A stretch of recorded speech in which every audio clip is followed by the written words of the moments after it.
মেয়েটা নিজেও কাঁদে, হাউমাউ করে কষ্ট জল হয়ে বেরোচ্ছে। এ দুজন নারী উভয়ই ভালোবাসার কাঙাল। তারা এক জীবনে কিছু চায়নি, শুধু ভালোবাসা ছাড়া। অথচ বিধাতার কি নিষ্ঠুর খেলা! ভালোবাসা চেয়েও ভালোবাসা পাওয়া হলো না তাদের। মেয়েটা একে একে প্রমাণস্বরূপ আয়েশিকে তাদের বিয়ে সার্টিফিকেট দেখালো। মৃদুলের হাতের স্বাক্ষর নিমিষেই চিনে ফেলল আয়েশি। গাইনোক্লোজিস্টের প্রেসক্রিপশন স্বামীর নামের জায়গায় মৃদুলের নাম। অ্যাবর্শন রিপোর্ট মৃদুল এবং মেয়েটার একসঙ্গে হাস্যোজ্জ্বল ছবি।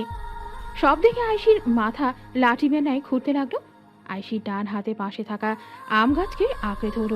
মাথা ঘুরছে তার, উজ্জ্বল চেহারা রক্তশূন্য হয়ে যাচ্ছে। অতপর আয়েশি ধপ করে বসে পড়ল ময়লা ঘাসের ওপর। কাপড় নোংরা হচ্ছে আয়েশির, সেসবে লক্ষণই। আপাতত তার মনে একটাই কথা ঘুরপাক খাচ্ছে, তার মৃদুল তার কখনোই ছিল না। সে গোপনে অন্য কারো, আয়েশি শুধুমাত্র তৃতীয় ব্যক্তি ছিল। মৃদুল এতটা জঘন্য কাজ করতে পারে আয়েশির এখনো বিশ্বাস হচ্ছে না। মৃদুল এতটা নিচে কি করে নেমে গেল? একটা নিষ্পাপ বাচ্চা পৃথিবীর আলো দেখার আগেই মেরে ফেললো। ছি! অথচ আফসোস, আয়েশি এখনো মৃদুলকে ঘৃণা করতে পারছে না। এখনো ভালোবেসে যাচ্ছে মৃদুলকে, কিন্তু আয়েশি ঘৃণা করতে চায় মৃদুলকে, অথচ পারছে না। ভীষণ ভীষণ ভালোবাসে সে মৃদুলকে। আয়েশি চোখ তুলে মেয়েটার দিকে তাকালো। মেয়েটা তখন কেঁদেই যাচ্ছে। একটা নিষ্পাপ নারীর মুখ থেকে হাসি কেড়ে গেছে মৃদুলের জন্য। আয়েশিও তাতে সমান দোষী। সে মৃদুলের জীবনে না এলে মেয়েটা সুখী হতো, অথচ আয়েশি নিজের অজান্তেই মেয়েটার জীবন থেকে সকল সুখ কেড়ে নিয়েছে। মেয়েটার জীবনের অহংকার কেড়ে নিল। নিজের প্রতি ঘৃণা অনুভব হচ্ছে আয়েশির। আজকের পর থেকে আয়েশি বোধহয় আয়নায় নিজের মুখ দেখতে পারবে না। আজকের পর আয়েশি আর নিজের চোখে চোখ মেলাতে পারবে না। কেন এমন হচ্ছে? এই কয় মাসের মাথায় সব কেন উল্টে পাল্টে যাচ্ছে? এসব কিছুর মূল হোতা কি? আয়েশি কোনো রকম অস্ফুট সুরে মেয়েটাকে মৃদুলের কবরের ঠিকানা বলে দিল। মেয়েটা কিছুক্ষণ আয়েশির দিকে নির্নিমেষ চেয়ে রইল। তারপর আয়েশির পাশে হাঁটু গেড়ে বসে আয়েশির চুলে হাত বুলিয়ে বলল, আমি ভালোবেসেছি, আপনি ভালোবেসেছেন। আমাদের দুজনের ভালোবাসায় কোনো খাত ছিল না, কিন্তু আমরা ঠকেছি। এই ধরায় ভালো মানুষটার প্রতি পদে পদে ঠকে। পৃথিবীতে টিকে থাকতে হলে খারাপ হতে হবে, প্রচুর খারাপ। আমিও খারাপ হয়েছি, এবার আপনার পালা। মেয়েটা চলে যাচ্ছে। আয়েশি ছলছল চোখে মেয়েটার পথের পানে চেয়ে। মেয়েটা তার অভিযোগ শুনিয়ে চলে যাচ্ছে ঠিকই, কিন্তু আয়েশির মনের মধ্যে যে কষ্টের সূচ ফুটিয়ে গেছে তা সে বুঝতেই পারল না।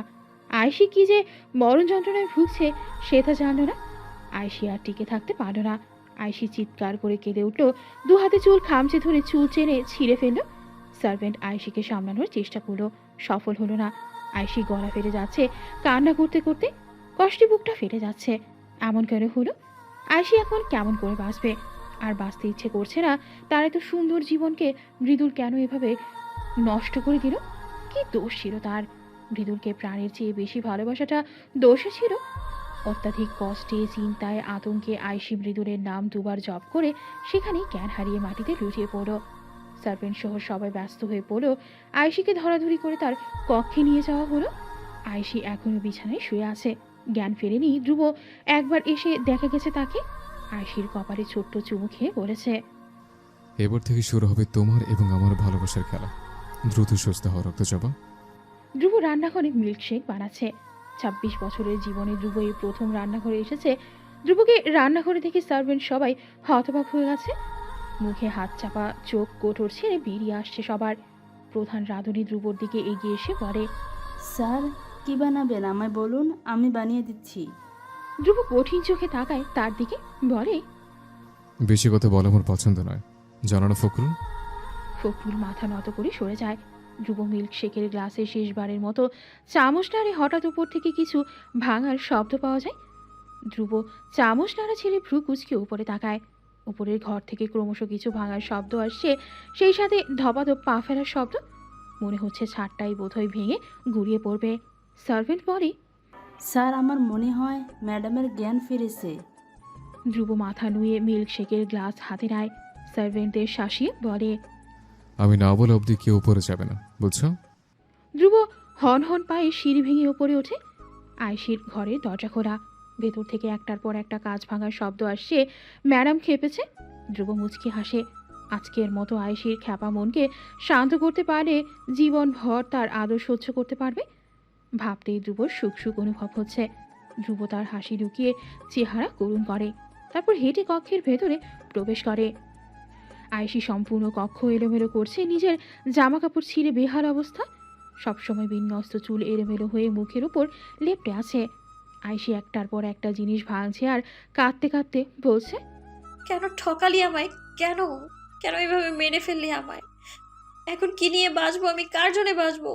ইয়া আল্লাহ! ধ্রুব দ্রুত পায়ে এগিয়ে আসে আয়েশির পানে। আয়েশি উন্মাদের ন্যায় ব্যবহার করছে। ধ্রুব আয়েশিকে শান্ত করতে তাকে জড়িয়ে ধরার চেষ্টা করে, তবে পারে না। আয়েশি সরে যায়, চিৎকার করে বলে, কেউ ছবে না আমায়, কেউ না। ধ্রুব সরে আসে, আয়েশিকে শান্ত করতে বলে, শান্ত হওয়া এসে কি হয়েছে তোমার? কাঁদছো কেন? আস্তে, পা কেটে যাবে। আয়েশি ধপ করে বিছানায় বসে পড়ে, দু হাতে মাথার চুল খামচে ধরে চিৎকার করে বলে, মৃদুল, কেন করলি এমন? আমি ভালোবাসি তোকে। আমি তোকে ঘৃণা করতে পারছি না, কিন্তু ঘৃণা করা উচিত আমার তোকে। কারণ তুই খারাপ, নোংরা, জঘন্য লোক। তুই কারো ভালোবাসা পাওয়ার যোগ্য না, কারো না। আয়েশি কাছে কাঁদতে কাঁদতে নাকের ডগা লাল হয়ে গেছে, চোখ ফুলে গেছে, চোখের নিচে রক্ত জমাট বেঁধেছে। আয়েশি আজ কিছুতেই নিজের কান্নার সংবরণ করতে পারছে না। ধ্রুব এতক্ষণ আয়েশির কান্না নিয়ে নিমেষ দেখছিল। অন্য পুরুষের জন্যে আয়েশির চোখের জল ফেলা ধ্রুব সহ্য হচ্ছে না। ধ্রুব নিজের দু হাতের মুঠো মুষ্টিবদ্ধ করে, দু চোখে বুঝিয়ে রাগ সামলানোর চেষ্টা করে, লাভ হয় না। আয়েশির কান্নায় শব্দ যত করুণ হচ্ছে, ধ্রুবর রাগের পাল্লা ঠিক ক্রমশ বৃদ্ধি পাচ্ছে। ধ্রুবর মন চাইছে সবকিছু তছনছ করে দিতে, আয়েশির গলা চেপে ধরে বলতে, কি রে, আমি এত ভালোবাসতে থেকে ভালো লাগছে না? ভালোবাসা সহ্য হচ্ছে না? রাগ দেখবি? দেখলে এই কান্না মাথম ফুস করে উড়ে যাবে। বেশি উড়িস না, নাহলে আমার রাগের আগুনে পুরে ধ্বংস হয়ে যাবে। অথচ ধ্রুব বলতে পারল না, কারণ সে আয়েশিকে ভালোবাসে। পূর্বে ধ্রুব অনেক মেয়েকে ভালোবেসেছে, তবে তাদের সবার ভালোবাসা ধ্রুবকে এতটা মাতাল করতে পারেনি। আয়েশি পেরেছে। আয়েশি যখন ধ্রুবর সামনে আসে, ধ্রুব থমকে যায়। আয়েশির নরম তুলতুলে গাড়ে চুমু খাওয়ার জন্য ধ্রুবর পশম দাঁড়িয়ে যায়। আয়েশির মখমলে হাত স্পর্শ করার জন্যে ধ্রুব ব্যাকুল হয়ে পড়ে। আয়েশি যখন কাঁদে, আয়েশির নাক লাল হয়। ধ্রুবর তখন ইচ্ছে হয় আয়েশির টকটকে লাল নাক কামড়ে শেষ করে দিতে। অথচ ধ্রুব এসব কিছুই করতে পারছে না, কারণ ওই মৃদুলের বাচ্চা সারা মরে গিয়েও পিছু ছাড়ছে না। আয়েশিকে ঠিকই অর্জন করে গেছে তার ভালোবাসার এত জোর যে আয়েশির সামনে বিলাসবহুল জীবন, ধ্রুবর মতো সুদর্শন জীবন সঙ্গী থাকার পরও আয়েশির মন শুধু একজনাতেই আটকে। সেই একজন হলো মৃদুল। সেলুট তার ভালোবাসাকে। আয়েশির কান্নার বিকট শব্দে ধ্রুবর ধ্যান ভাঙে। ধ্রুব ভ্রু কুচকে তাকায় আয়েশির দিকে। আয়েশি নাকের জলে চোখের জলে একাকার। ধ্রুব চোখ উল্টে ফেলে, ফুস করে নিঃশ্বাস ছেড়ে আয়েশির দিকে এগিয়ে যায়। আয়েশি, তাকো আমার দিকে। আয়েশির গালে হাত রেখে ধ্রুব কোমল কণ্ঠে বলে। আয়েশি তখন দু হাতের মুঠোয় চুল খামচে ধরে ফুপিয়ে কেঁদে যাচ্ছে। ধ্রুব আবার বলে, আয়েশি, তাকো আমার দিকে। ধ্রুবর কঠিন কণ্ঠের বাণী শুনে আয়েশি হেঁচকে ওঠে, ঘাড় কাত করে তাকায় ধ্রুবর দিকে। ধ্রুব আঙুল দিয়ে আয়েশির চোখের জল মুছে দেয়। পরক্ষণে আয়েশির চোখ আবার জলে টইটুম্বর হয়ে ওঠে। ধ্রুব আবার চোখ মুছে নরম কণ্ঠে বলে, ভালোবাসো মৃদুলকে? আয়েশি কথা বলে না। অন্য সময় হলে আয়েশি কোনো রূপ জড়তা ছাড়া বলতো, হ্যাঁ, ভীষণ। অথচ আজ বলতে পারছে না, কারণ আয়েশির মনে মৃদুলকে নিয়ে ঘৃণার উদ্রেক হয়েছে। ধ্রুব এবার জিজ্ঞেস করলো, মৃদুলের মতো শুদ্ধ প্রেমিক এই ধরায় দুটো নেই। কাল অব্দি আমি এটাই জানতাম। তোমার এবং মৃদুলের ভালোবাসা আমাকে অবাক করত। তুমি কখনো জিজ্ঞেস করনি আমি তোমাকে কখন থেকে ভালোবাসি। আমি আজ নিজেই বলতে চাই সেসব কথা। মনে আছে তোমাদের ভার্সিটির সেই বিদায় অনুষ্ঠানের কথা? আমি সেদিন তুমি প্রথম দেখেছি, প্রথম ভালোবেসেছি। কিন্তু যখন শুনলাম তুমি এবং মৃদুল একে অন্যকে ভালোবাসো, আমি সরে দাঁড়িয়েছি। আমি চাইনি আমার জন্য কারো ভালোবাসা ধ্বংস হোক। কিন্তু যেদিন মৃদুল মারা গেছে, আমি হতভম্ব হয়েছিলাম। বিশ্বাস করতে চাইনি আমার এত ভালো একজন বন্ধুর এত জঘন্য মৃত্যুর কথা। তোমার কান্না আমি সেদিন দেখেছিলাম। আমার রুহ কেঁপে উঠেছিল। পাগল হয়ে গিয়েছিলাম আমি। তোমাকে নিজের করে নিতে অস্থির হয়ে গিয়েছিলাম। তোমার বাবাকে আমাদের বিয়ের কথা বললে তিনি রাজি হন। আমি জানি তুমি আমায় ঘৃণা করো। আমার দোষ কি আমি জানি না, কিন্তু আমি কখনোই মৃদুলের জায়গা নিতে চাইনি, বরং নিজের একটা জায়গা করতে চেয়েছিলাম। তবে আমি পারিনি। আমি আমার হার স্বীকার করেছিলাম। আয়েশি, কি প্রয়োজন একজন ধোঁকাবাজের জন্য নিজের চোখের জল নষ্ট করার? সে চলে গেছে, তাকে ভুলে যাও। সকল খারাপ অতীত পেছনে ফেলে আগে বাড়ার চেষ্টা করো। আমি জানি তুমি পারবে। কি পারবে না? আয়শী এতক্ষণ ধ্রুবর কথা মনোযোগ দিয়ে শুনছিল। ধ্রুবর প্রশ্নে আয়শীর মনোযোগ ছিন্ন হয়। আয়শী মাথা হেলায় ক্ষীণকণ্ঠে বলে, পারবো। ধ্রুব গর্বের হাসি হাসে।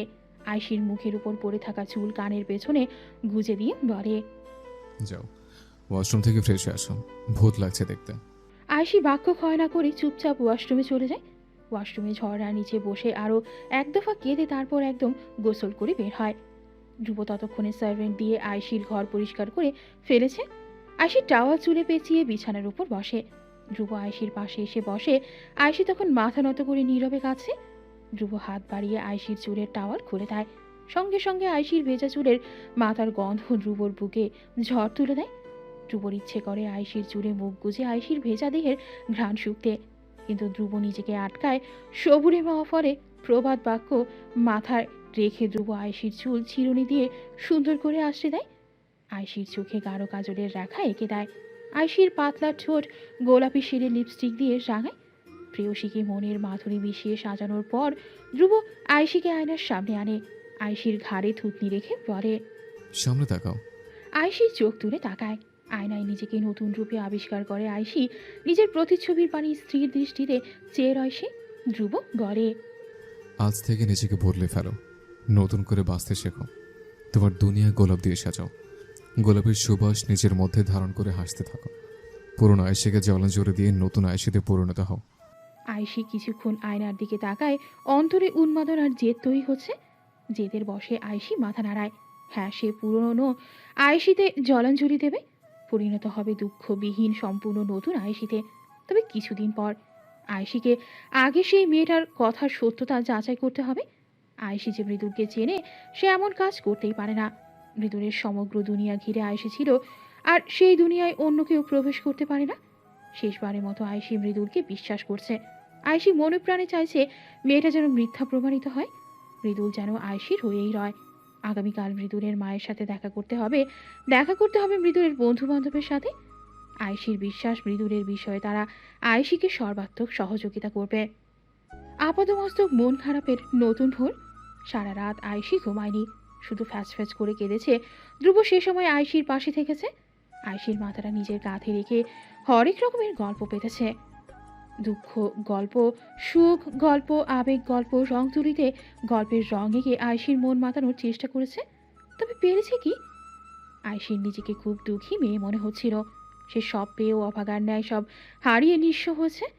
সেদিন রাতে অন্ধকার যত বৃদ্ধি পাচ্ছিল, আয়শীর বারবার মৃদুলের কথা মনে পড়ছিল। ছটফট করেছিল মনের পিঞ্জরে আটকে থাকা দুঃখী পঙ্খী। বুকের ভেতরে বারবার ডানা ঝাপটে ঘোষণা করেছিল মনের ভেতরে বহমান তীব্র ঝড়ো হাওয়ার বার্তা। সকালে নাস্তা খাওয়ার পর ধ্রুব হাতে ব্লেজার নিয়ে বেরিয়ে যেতে উদ্যত হয়। একটি গুরুত্বপূর্ণ মিটিং আছে। যেতে যেতে আয়শীর কপালের মধ্যখানে ক্ষুদ্র চুমুখে বলেছে, দ্রুত ফিরবো, ভালো থেকো, মন খারাপ করবে না একদম, ঠিক আছে? ড্রাইভার গাড়ি চালাচ্ছে। ধ্রুব পেছন সিটে বসে ল্যাপটপে আয়শীর বাড়ি থেকে চলে যাওয়া দেখছে। ওসমান পাশে বসেছিল। ধ্রুবর দৃষ্টি অনুসরণ করে ল্যাপটপে চোখে পড়লে ওসমান ভয়ে আটকে ওঠে। আয়শী ম্যাম ঘর ছেড়ে বেরিয়ে যাচ্ছেন। আজ তো ধ্রুব স্যার ম্যাডামের হাড্ডি ভেঙে গুঁড়ো গুঁড়ো করে ফেলবেন।